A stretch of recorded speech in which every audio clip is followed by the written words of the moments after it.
Dear viewers, আসসালামু আলাইকুম। Welcome to Shamim academy. আজকে আমরা এক্সেলের দুটি গুরুত্বপূর্ণ ফাংশন, একটা হচ্ছে ম্যাক্স ফর্মুলা আর একটা হচ্ছে মিন ফর্মুলা, এই দুইটা টপিকস নিয়ে পূর্ণাঙ্গ আলোচনা করব। ইংরেজিতে যে ম্যাক্সিমাম, এটা শর্ট ফর্ম এক্সেলে ম্যাক্স বলা হয়, এবং ইংরেজিতে যে মিনিমাম, এটা এক্সেলের শর্ট ফর্মে মিন বলা হয়। ম্যাক্স ফর্মুলা সাধারণত ব্যবহার করা হয় কোনো একটা রেঞ্জ অফ ডাটার মধ্যে ম্যাক্সিমাম যে ভ্যালুটা, সেটা সে আমাদেরকে ফাইন্ড আউট করে দিবে।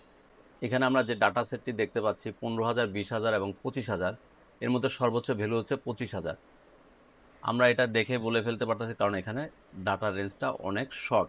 এটা যদি অনেক লার্জ ডাটা হইতো সেক্ষেত্রে আমরা কীভাবে বের করতাম, চলুন এবার আমরা সেটাই দেখি।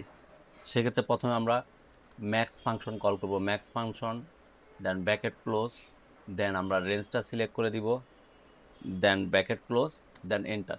দেখেন বন্ধু, এটা 25,000 চলে আসছে। এখন আমি যদি এখানে 20,000-কে যদি এখানে 30,000 করে দিই, দেখেন এখানে যে ম্যাক্সিমাম ভ্যালু এটা 30,000 অটোমেটিক্যালি চলে আসছে। এই ফর্মুলাটা আমরা রেঞ্জ সিলেক্ট করে দিছি, এটা আমরা ম্যানুয়ালি একটা একটা করে লিখেও করতে পারি। সেটা আমরা কীভাবে করতে পারি, equal sign max first bracket, প্রথমে হচ্ছে আমার 15,000, then comma 20,000, then comma 25,000, then bracket close, then enter. দেখেন বন্ধু, এখানে 25,000 চলে এসেছে। সেম একইভাবেও মিন ফর্মুলা আমরা ব্যবহার করি সাধারণত মিনিমাম ভ্যালু, সবচেয়ে ছোট যে ভ্যালুটা, এটা ফাইন্ড আউট করার জন্য। এখানে 10,000, 15,000 এবং 20,000, এই তিনটার মধ্যে আমার সবচেয়ে মিনিমাম ভ্যালু হচ্ছে যে 10,000। তো এটা আমরা ইকুয়াল মিন ফার্স্ট ব্র্যাকেট, দেন আমরা রেঞ্জটা সিলেক্ট করে দিব, ব্র্যাকেট ক্লোজ, এন্টার, অথবা ইকুয়াল মিন ফার্স্ট ব্র্যাকেট, দেন 10,000, দেন 15,000, দেন 20,000, ব্র্যাকেট ক্লোজ, এন্টার। দেখেন এই তিনটার মধ্যে আমার মিনিমাম যে ভ্যালু 10,000, এটা আমার আউটপুট হিসাবে চলে এসেছে।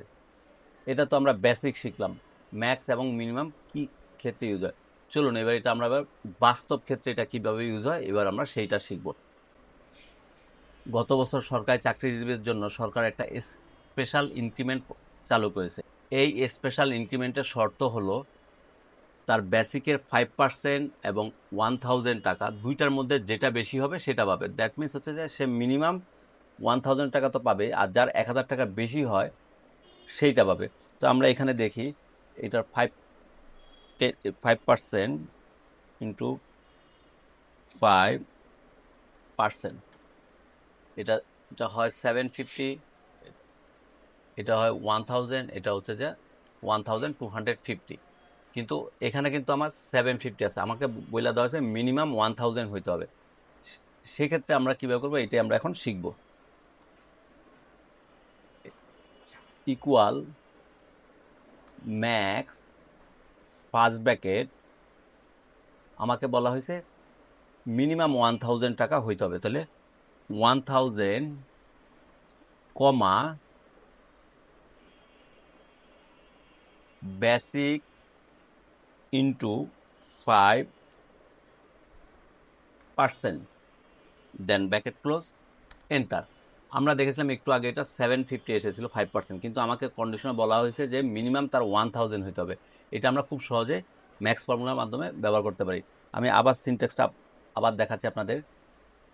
ম্যাক্স ফার্স্ট ব্র্যাকেট 1,000 এবং বেসিকের 5%, দুইটার মধ্যে যেইটা বেশি হবে সেইটা নিবে।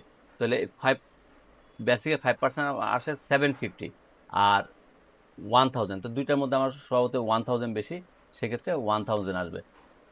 এবার আমরা ড্র্যাগ অ্যান্ড ফিল করে দিই। দেখেন বন্ধুরা, 20,000 5% 1,000, 1,000-ই আসছে। 25,000 5% 250 এসেছে। এবার আমরা মিন ফর্মুলার একটা বাস্তব একটা উদাহরণ দেখব, যার নাম হচ্ছে কার্যহার ভাতা। গভর্নমেন্ট জবে যারা নিজ দায়িত্বের পাশাপাশি অতিরিক্ত দায়িত্ব পালন করে তাদেরকে একটা কার্যহার ভাতা দেওয়া হয়।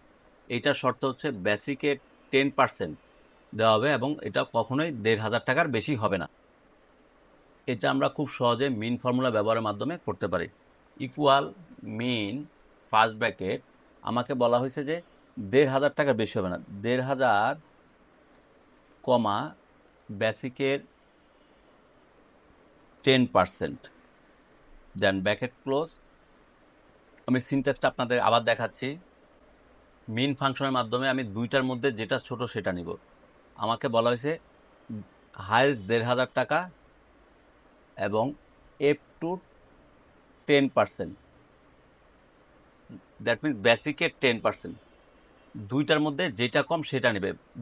যদি বেসিকের 10% ১,৫০০ টাকার বেশি হয় সেক্ষেত্রে ১,৫০০ টাকা, অথবা সে অ্যাকচুয়ালটাই পাবে।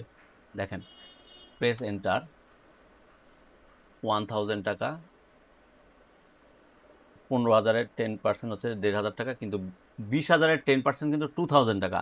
এক্ষেত্রে আমাকে শর্ত ছিল যে ১,৫০০ টাকা বেশি হইতে পারবে না। দেখেন বন্ধু, এখানে ১,৫০০ টাকা আসছে। আমি আমার সাধ্যমতো ম্যাক্স এবং মিন ফর্মুলা দুটোই আপনাদের বোঝানোর চেষ্টা করেছি। আপনারা কীরকম বুঝলেন এবং ভিডিওটা কেমন লাগলো অবশ্যই কমেন্ট করে জানাবেন। আমার এই ভিডিওটা যদি আপনারা আমার ফেসবুক পেজের মাধ্যমে দেখে থাকেন, অবশ্যই আমার ফেসবুক পেজটি ফলো করবেন, এবং এটা যদি আপনারা আমার ইউটিউব চ্যানেলের মাধ্যমে দেখে থাকেন অবশ্যই আমার চ্যানেলটি সাবস্ক্রাইব করবেন। ধৈর্য সহকারে সম্পূর্ণ ভিডিও দেখার জন্য ধন্যবাদ। আল্লাহ হাফেজ।